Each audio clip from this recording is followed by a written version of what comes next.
Gigan has always been one of my favorite kaiju in the Godzilla universe.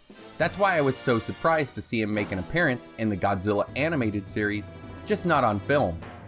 Instead, Gigan made an appearance in the novel connected to the second anime, Godzilla Project Mechagodzilla. Not only did we get to see an animated version of everybody's favorite space chicken Gigan, but this time he was a good guy, used to save humankind from Earth Godzilla. His story's pretty tragic, so get the Kleenex ready while we learn about a kaiju that would lose most of itself fighting an unstoppable force in order to save the planet.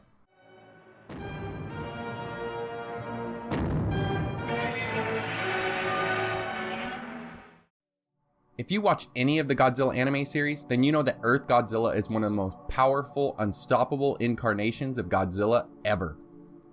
Unfortunately for us, the best action from the story happened in the 2 books tied to the films. The first book was an amazing destroy all monsters setup with Earth Godzilla destroying everything in its path, including most of the kaiju from the Godzilla universe and beyond. In the second book, Project Mechagodzilla, is where we finally encounter Gigan. The kaiju would be found in hibernation at the bottom of the ocean off the coast of Siberia. When found, Gigan was said to look like a cross between an aquatic dinosaur and a bird. I find this really interesting because most of us have long theorized of what Gigan may have looked like before becoming a cyborg. Toho Studios has never shown him before the transformation, but we do have this unofficial Imperial toy that looks like what a natural version of Gigan may have looked like. The beast would be captured by the United Earth to be used in order to kill Godzilla. In its first mission, dubbed Operation Long March, Gigan was used to lure Godzilla out of Africa. The kaiju would first battle in the Suez, where Gigan would be successful in bringing Godzilla into Eurasia, but he tragically lost both of his arms in the fight. Having them replaced with cyborg attachments, Gigan would be used yet again to battle the Big G in Baku, Ashgabat, Samarkand, and Kashgar. Unfortunately for Gigan, he would be damaged progressively worse in each fight, but this didn't stop the United Earth forces from sending him right back into action. They would simply replace his lost body parts with weapons and defensive measures, and then send him back out into battle once again.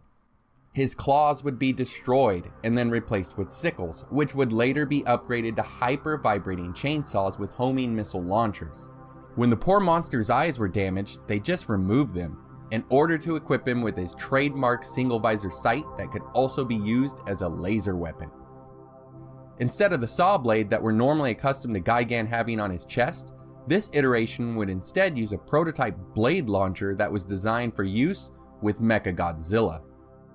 This setup is interesting to me as we have never seen just how Gigan became a cyborg. Too bad it had to happen on such dark terms. During the mass evacuation of Operation Long March, Gigan was responsible for saving the lives of millions as they evacuated from Africa into Eurasia, gaining the trust and loyalty of the United Earth forces.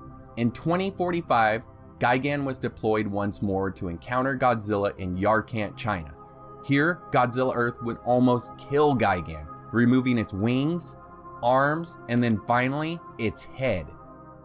The Billasaluto would then inject Gigan with, you guessed it, nanometal, so the creature could heal on the fly and continue combat with Godzilla.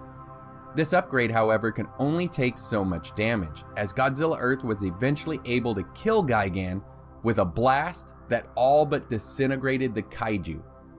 After the battle, Michael Ann Hunter, a medical officer for the United Earth Forces, would retrieve a scale of Gigan's and return it to Siberia as a monument to the hell that Gigan went through defending the people of Earth. I just absolutely love this interpretation of Gigan. He's always been evil, so the choice of having him fight for the humans was a nice touch.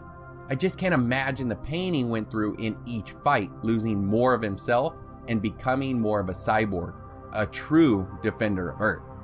What are your thoughts on the animated version of Gigan? Do you like seeing him as a protector? I'd love to hear your thoughts and questions down below.